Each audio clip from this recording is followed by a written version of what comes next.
Hello students, मैं वॉवी धाकड़ अध्ययन मंच के आज के इस वीडियो में आपका स्वागत करता हूं, जिसमें हमने लास्ट क्लास में जो तीसरा चौथा पांचवा प्रश्न किया था उससे आगे हम आज की क्लास स्टार्ट करेंगे। तो चलिए हम क्लास स्टार्ट करते हैं। हमारा ये अगला सवाल है छठवां सवाल।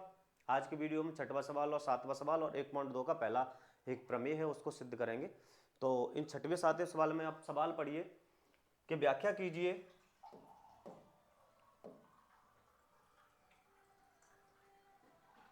कीजिए कि 7 गुणा 11, 13 और प्लस 13 और ये दोनों संख्या भाज्य संख्या क्यों है।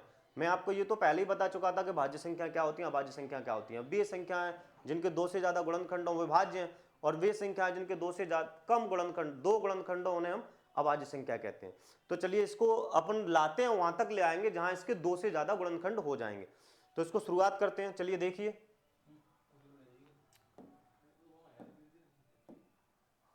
हल दिया है, संख्याएं लिख लेते हैं हम। 7 गुणा 11 गुणा 13 प्लस 13। देखिए इस संख्या को हम वहां तक पहुंचाएंगे जहां इसके दो से ज्यादा गुणनखंड हो जाएं और हम लिख देंगे अतः यह संख्या भाज्य है। तो चलिए अपन देखते हैं कैसे होगा। इन दोनों में आप देखिए क्या चीज कॉमन आ सकती है। तो इसमें आपको दिख रहा होगा कि इधर भी 13 है और इधर भी 13 है, तो हम इसमें से 13 कॉमन ले लेते हैं और जो बचता है उसको लिख लो। यहां से जैसे ही मैंने ये 13 नंबर बाहर निकाला है तो यहां रह जाएगा 7 इंटू 11 प्लस, यहां 13 पूरा बाहर आ गया लेकिन एक बच जाएगा।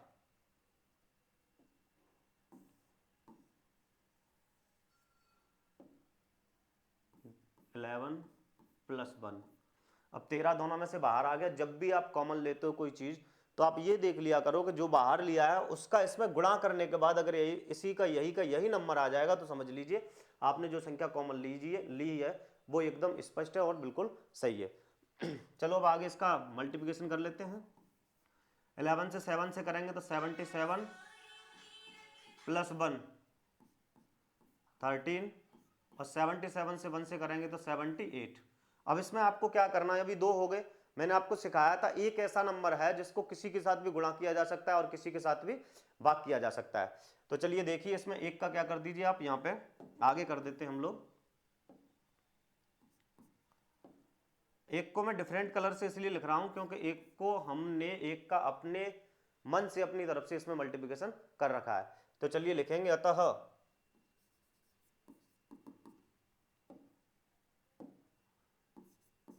संख्या 7 गुणा 11 गुणा 13 प्लस 13 के दो से ज्यादा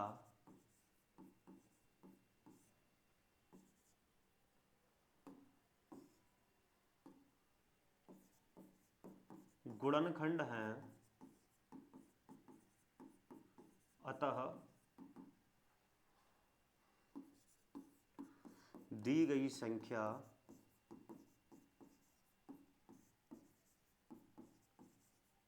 भाज्य संख्या है।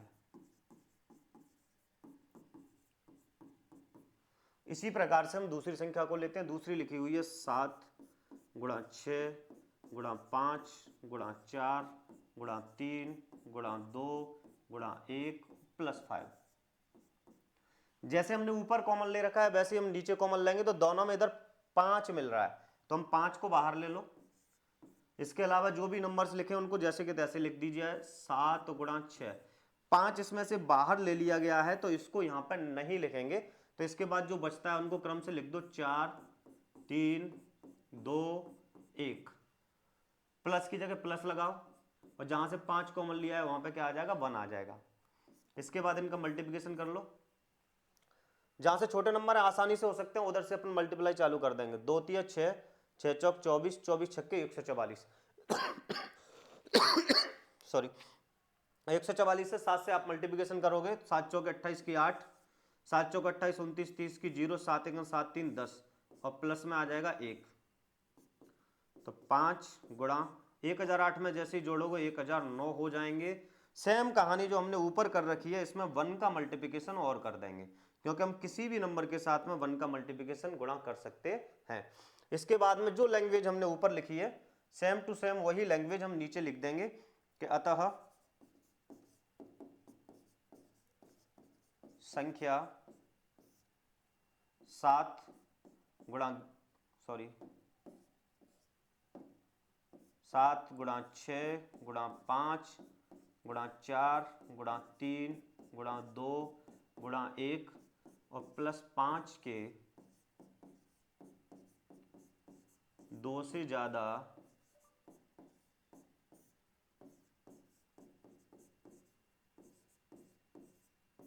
गुणनखंड हैं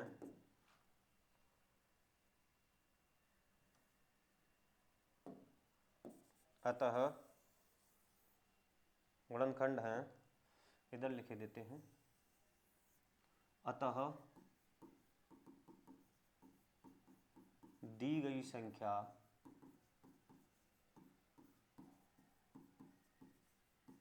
भाज्य संख्या है।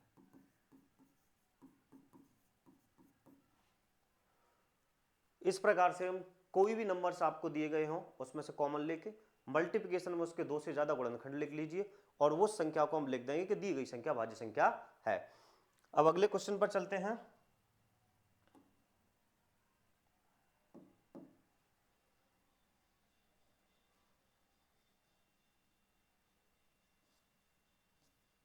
लास्ट प्रश्नावली 1.1 का जो सबसे लास्ट और अंतिम प्रश्न है, जिसमें देखिए लिखा गया है कि किसी खेल के मैदान के चारों ओर एक वृत्ताकार पथ है। इस मैदान का एक चक्कर लगाने में सोनिया को 18 मिनट लगते हैं, जबकि इसी मैदान का एक चक्कर लगाने में रवि को 12 मिनट लगते हैं। मान लीजिए वे दोनों एक ही स्थान और एक ही समय पर चलना प्रारंभ करके एक ही दिशा में चलते हैं, तो कितने समय बाद वे पुनः प्रारंभिक स्थान पर मिलेंगे। इसको आप दो तरीके से कर सकते हैं। एक तो आप कॉमन सेंस लगा सकते हैं आसानी से। देखिए कैसे कॉमन सेंस लगाया जाता है। अपने आप को उस जगह पर रखो कि मैं दौड़ रहा हूं, साथ में मेरा भाई दौड़ रहा है, तो मैं बड़ा हूं तो मैं जल्दी चक्कर लगा देता हूं, वो छोटा है तो देर में लगाता है। तो आप ध्यान दो, आपने पहला चक्कर लगाया 18 मिनट में, लेकिन वो लगा रहा है 12 मिनट में, तो वो आपसे पीछे रहा 6 मिनट। एक चक्कर लगाया, फिर दूसरा लगाया, लेकिन जैसे ही दूसरा लगाएंगे आप उसके पास में आ जाएंगे, क्योंकि आपके पहले की 6 मिनट और दोनों दूसरी बार की 6 मिनट दोनों जोड़कर वहां तक पहुंच जाएंगे। तो आप केवल 2 चक्कर लगाओगे, लेकिन उतनी देर में उसको 3 चक्कर लगाने पड़ेंगे। तो इस प्रकार से आपको करना है। तो देखिए कैसे करते हैं। इसके लिए लिखना कैसे, प्रॉपर लिखने का तरीका क्या है कि हल लिख दो कि दी गई स्थिति में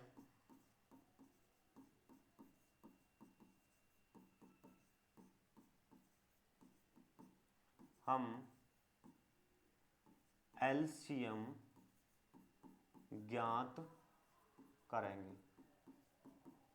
जब भी इस प्रकार के सवाल आते हैं, ऐसी कंडीशन गिवन रही है, दी गई होती है आपको कि जहां से आपने एक ही जगह से 4 लोगों ने या 5 लोगों ने चक्कर लगाना प्रारंभ किया और आप उसी स्थान पर बताओ कितने समय बाद या कितने मिनट बाद या कितने चक्कर बाद मिलेंगे, तो आपको इन स्थितियों में हमेशा एलसीएम ज्ञात करना होता है। तो 2 संख्या दे रखी है हमने, दोनों को लेकर करते हैं।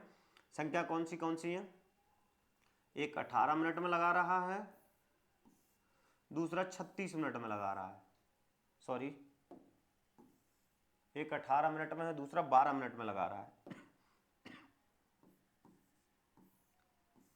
देखो आप 2 से डिवाइड करो इसको, 2 नाम है 18, 3 तरह का 9 और 3 एकम 3। इस प्रकार अब आज गुणनखंड निकालने में आपको कोई परेशानी नहीं होनी चाहिए कि इस प्रकार के कई सवाल हम कर चुके हैं। 2 का इसमें डिवाइड करो, 2 छक्के 12, 2 तिया 6, 3 एकम 3।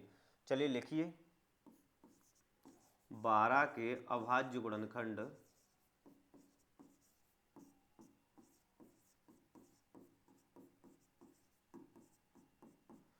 दो अकेला है, 3 2 बार आया, तो इस पर लिख देंगे 3 पे घात 2। सॉरी पता नहीं आज गलतियां क्यों हो रही हैं। ये 18 के हैं, इसके बाद 12 के अभाज्य गुणनखंड हैं 2 पे घात 2 मल्टीप्लाई बाय 3। ये दोनों आ गए। एलसीएम निकाल लो। 18 व 12 का एलसीएम किस प्रकार निकालते हैं हम? सबसे बड़ी घातें देखो कितनी है, 2 पे घात 2 है और 3 पे घात भी 2 है। 2 पे घात 2 का मतलब 4, 3 पे घात 2 का मतलब 9 और 9 चौके 36। ये रहा अपना आंसर। आंसर तो आ गया कि अब वो दोनों 36 मिनट बाद पुनः प्रारंभिक स्थान पर मिलेंगे। बस इसी को अपन लैंग्वेज में लिख देंगे। कैसे? अतः क्या क्या नाम दे रखा है उन दोनों के? एक का नाम सोनिया और एक का नाम रवि। तो लिखेंगे अतः सोनिया व रवि 36 मिनट बाद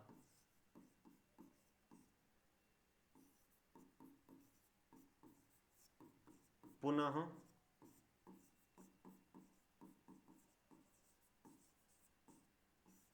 प्रारंभिक स्थान पर मिलेंगे।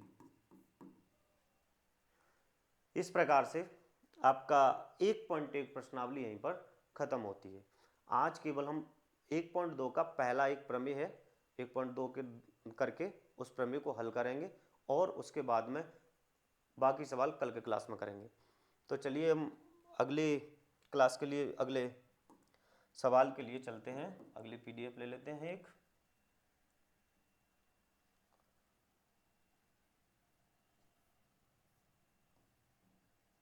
देखिए क्या है प्रमेय 1.2। इसमें लिखा है कि सिद्ध कीजिए √2 एक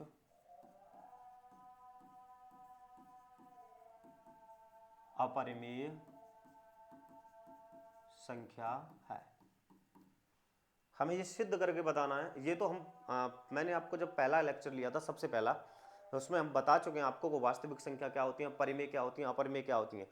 ये पता है हमको कि √2 अपरिमेय संख्या है, लेकिन क्यों है और कैसे होती है वो हम सिद्ध करेंगे। सिद्ध करने के लिए क्या करते हैं, हम इसको उल्टा मान लेते हैं। इसको अपरिमेय सिद्ध करवा रहा है, हम इसमें विरोधाभास उत्पन्न करने के लिए मान लेते हैं कि यह एक अपरिमेय संख्या है, परिमेय है। तो चलिए सवाल को हल करते हैं अपन लोग। और सिस्टमेटिक तरीके से आपको जब भी बोर्ड एग्जाम में ये 3 नंबर का सवाल आता है हमेशा, तो जब भी आपको एग्जाम में लिखना होगा वो बिल्कुल स्टेप बाय स्टेप जैसे हम कर रहे हैं वैसे आपको करना होगा। स्टेप बाय स्टेप तसल्ली से आराम से समझिए कैसे करना है। माना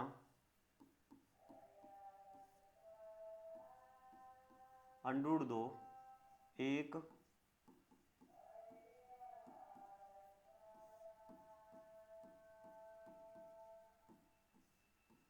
परिमेय संख्या है। हमने वो विपरीत उल्टा मान लिया उसका, वो सिद्ध करवा रहे हैं कि सिद्ध कीजिए कि √2 एक अपरिमेय संख्या है, लेकिन हमने मान लिया कि √2 एक परिमेय संख्या है। तो चलिए आगे देखो करना क्या है। परिमेय संख्या को हम कैसे लिखते हैं, P/Q के रूप में। कोई भी परिमेय संख्या हो उसको हम P/Q के रूप में लिख सकते हैं। तो यहां पे भी हम वही काम करेंगे कि हम √2 को आप P/Q लिख सो, हम A/B लिख रहे हैं, A/B के रूप में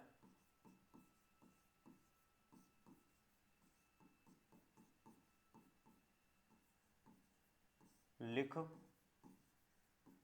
सकते हैं, जहां A व B सहअवाज्य संख्या हैं।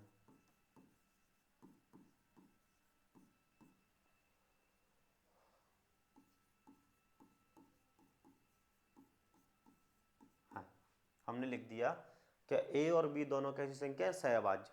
पहला क्लास हमने पहला लेक्चर जब लिया था, लास्ट वीडियो आप देख लेना, किसी वीडियो में लिखा होगा कि जो भी सहअवाज्य संख्या होती है उनका HCF ना हमेशा 1 आता है।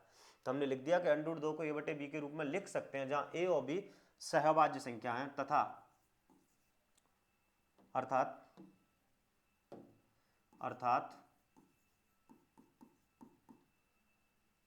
इनका 1 के अतिरिक्त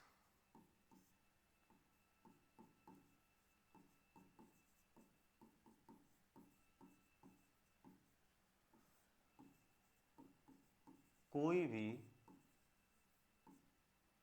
उभयनिष्ठ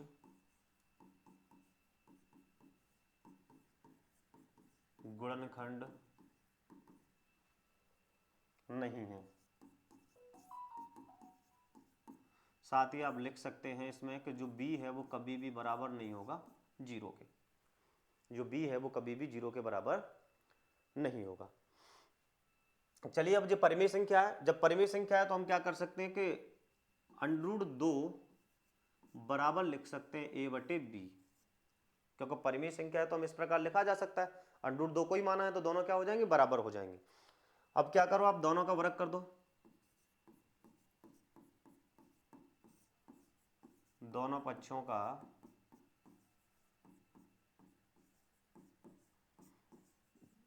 वर्ग करने पर, जैसे ही आप दोनों पक्षों का वर्ग करोगे आप पाओगे कि √2 पे वर्ग लगाओ पहले, और इधर भी आप क्या लगा दो, वर्ग लगा दो। √2 इसका वर्ग घट गया तो a बराबर j निकल के आ जाएगा आपका a² बटे में b²। 1 मानो और क्रॉस मल्टीप्लिकेशन कर दो, इसका मल्टीप्लिकेशन इससे किया जाएगा तो a² और इसका इससे करेंगे तो 2b²। यहाँ से आप देखो 2 इधर आ जाएगा, जब मैं b² बराबर निकालूंगा तो a² बटे 2 बराबर b², और इसको हमने दे दिया समीकरण नंबर 1। हम इस प्रकार से यहाँ तक पहुँच गए सिस्टमेटिक तरीके से। इसके बाद में अपन क्या करते हैं कि संख्या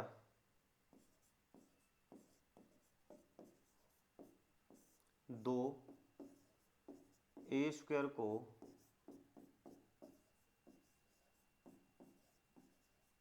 विभाजित करती है तो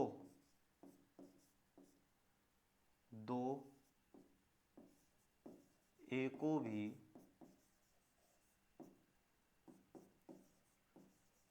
विभाजित करेगी।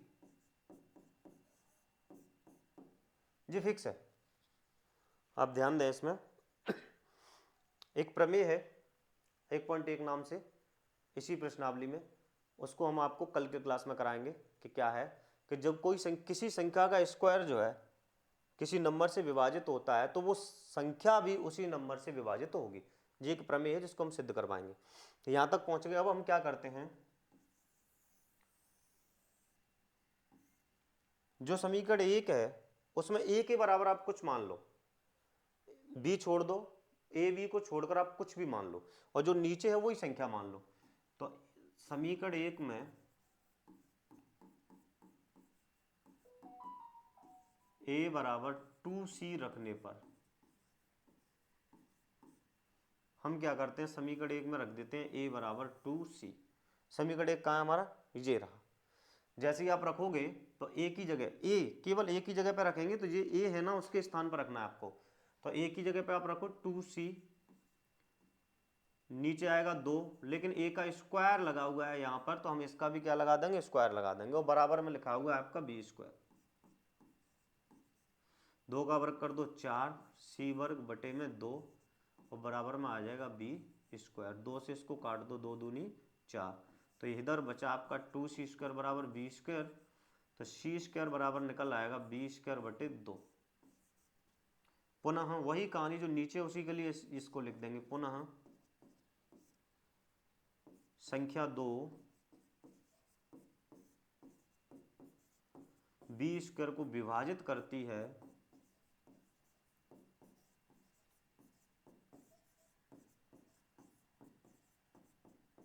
तो 2 b को भी विभाजित करेगी।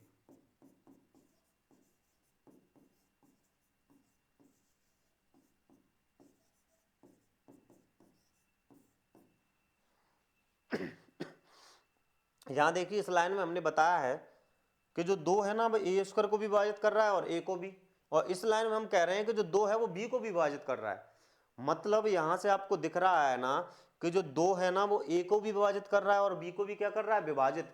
और जबकि ऊपर हमने क्या कह रखा है कि ए और बी दोनों कैसी हैं, सहअभाज्य संख्याएं, मतलब इनका एक के अलावा तो कोई उभयनिष्ठ गुणनखंड हो ही नहीं सकता। जबकि हम यहाँ सवाल को सॉल्व करते करते वहां तक पहुंच गए हैं कि जो 2 है ए को भी विभाजित कर रहा है और बी को भी विभाजित कर रहा है, जो कि एकदम असत्य कथन है। या तो ये वाला कथन गलत होगा या फिर ये वाला कथन गलत होगा। ये दोनों क्या है, हमारे लिए विरोधाभास उत्पन्न कर रहे हैं।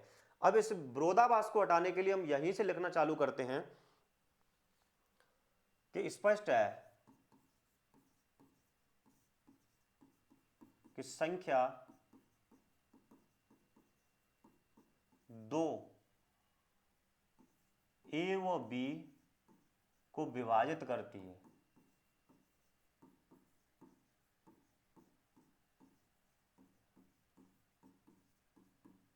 संख्या 2 जो है ना, ए और बी दोनों को क्या कर रही है, विभाजित कर रही है। अर्थात 2 ए व बी का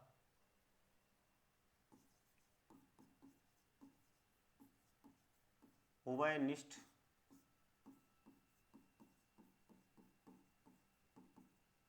गुणनखंड है, जो इस बात का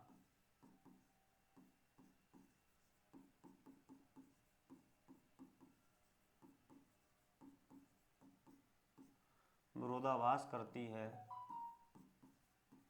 कि ए व बी दोनों सह अभाज्य संख्या है। आप ध्यान दो, हमने ये सिद्ध कर दिया धीरे धीरे आते हुए कि 2 जो है ना ए और बी को विभाजित करती है। अर्थात 2 जो है ना ए और बी का उभयनिष्ठ गुणनखंड है, जो इस बात का विरोधाभास कर रही है जो हमने पहले मानी थी। इधर हमने आपको बता रखा है कि यहां जब बता रखा है हमने कि ए और बी दोनों क्या है, सहअभाज्य संख्या है, अर्थात इनका एक के अतिरिक्त कोई भी उभयनिष्ठ गुणनखंड नहीं है। जबकि जब हम यहां पहुंचे हैं तो हमने ये पाया, कहां गया, हाँ, कि इनका 2 एक गुणनखंड है, तो जब विरोधाभास उत्पन्न हो रहा है या तो ये 2 इनका गुणनखंड नहीं हो सकता या फिर ए और बी दोनों जो है सहअभाज्य संख्याएं नहीं हो सकती। तो इसके बाद में जब सहअभाज्य, तो जी अपने पास क्या हो गया, विरोधाभास उत्पन्न हो गया। और यह विरोधाभास क्यों हो रहा है, अब यहां लिख देते हैं, यह विरोधाभास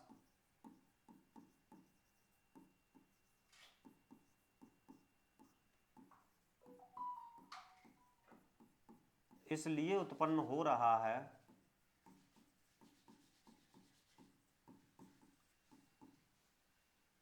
क्योंकि हमने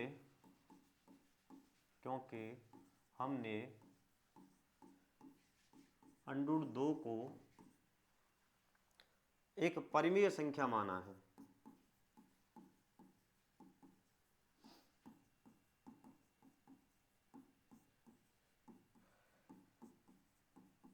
हमने शुरुआत में ये मान लिया था कि √2 एक परिमेय संख्या है, इसी वजह से ये सारी समस्याएं उत्पन्न हुई। और इस समस्या को खत्म किया हमने इस प्रकार से सॉल्व करके कि ये परिमेय संख्या नहीं हो सकती है। क्यों नहीं हो सकती, क्योंकि हमने शुरुआत में ही मान लिया कि ये भी सहअभाज्य है, तो इनका कोई अन्य गुणनखंड नहीं हो सकता। लेकिन जब हम सवाल को नीचे तक प्रश्न को धीरे धीरे हल करते हुए आए तो हमने पाया कि इनका तो एक गुणनखंड निकल रहा है 2, जो कि हमारी गलत अवधारणा के कारण हुआ है। तो एक परिमेय संख्या माना है, अतः सिद्ध होता है कि √2 एक अपरिमेय संख्या है। इस प्रकार से आपको सिस्टमैटिक तरीके से इसको लिखना है। ऐसे 6 से 7 सवाल दिए हैं जिनको हम कल अगली क्लास में जब होगी तब हम इसको खत्म करेंगे। आप देखिए हमने किस प्रकार से इसको सॉल्व कर रखा है।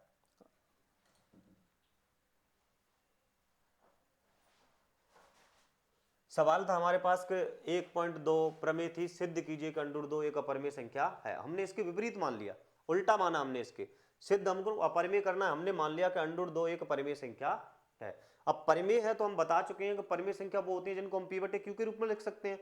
वो एक अपन ने सिंपल सा नियम दे दिया, नहीं तो अन्यथा ये नहीं है कि P/Q आप R/S लिख सकते हो, एक्स बटे वाई भी लिख सकते हो, ए बटे बी भी लिख सकते हो, आप कुछ भी लिख सकते हो। हमने मान लिया फिर कि जब हम इसको परिमेय संख्या मान रहे हैं तो हम √2 को ए बटे बी के रूप में लिख सकते हैं, जहां पर ए और बी दोनों जो क्या है, सह अभाज्य संख्या है।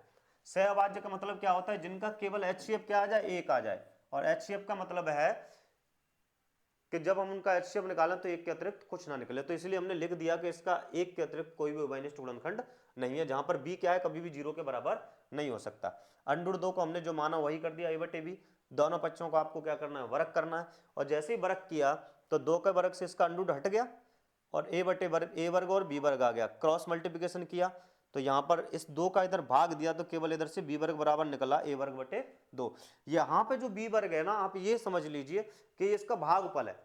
ए कोई संख्या है जिसमें अगर हम 2 से भाग देते हैं तो इसका भागफल बी स्क्वायर के बराबर निकलता है। अगर ए स्क्वायर में भाग देते हैं तो हमने लिखा कि संख्या 2 ए स्क्वायर को विभाजित करती है, तो जो 2 है ना, ए को भी विभाजित करेगी। इसी प्रकार से फिर हमने इसको समीकरण 1 दिया था, तो समीकरण 1 में ए बराबर क्या रख लिया हमने, 2c। आप जरूरी नहीं है यहाँ पे c मानो, आप ए और बी को छोड़कर कुछ भी लिख दो, X Y Z P Q R, जो आपका मन करे वो। तो हमने इसकी जगह पे 2c लिखा ए की जगह पे, तो इसमें स्क्वायर था तो हमने इसका स्क्वायर कर दिया, 2 दूनी 4। 2 से इसको काटा, 2 बार कटा, सी स्क्वायर बराबर जब निकाला तो 2 का पुनः इसमें भाग दे दिया, तो लिखा कि पुनः संख्या 2 जो है बी वर्ग को विभाजित करती है तो बी को भी विभाजित करेगी। और जैसे हमने जे लिखा यहाँ पे समस्या उत्पन्न हो गई, क्योंकि यहाँ जो 2 है वो बी को भी विभाजित कर रहा है और इधर में ए को भी विभाजित कर रहा है।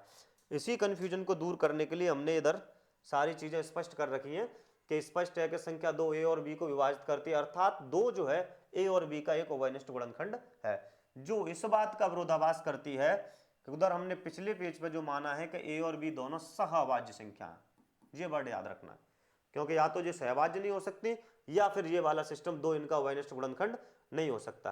और यह विरोधाभास क्यों उत्पन्न हुआ है, क्योंकि हमने शुरुआत में मान रखा था कि √2 क्या है, एक परिमेय संख्या है। इससे सिद्ध होता है कि √2 एक अपरिमेय संख्या है। ये आपका लिखने का प्रॉपर तरीका होगा इस सवाल को। तो आज का वीडियो हम यहीं पर समाप्त करते हैं, अगला क्लास हमारा कल होगा। तब तक के लिए आपको नमस्कार, धन्यवाद।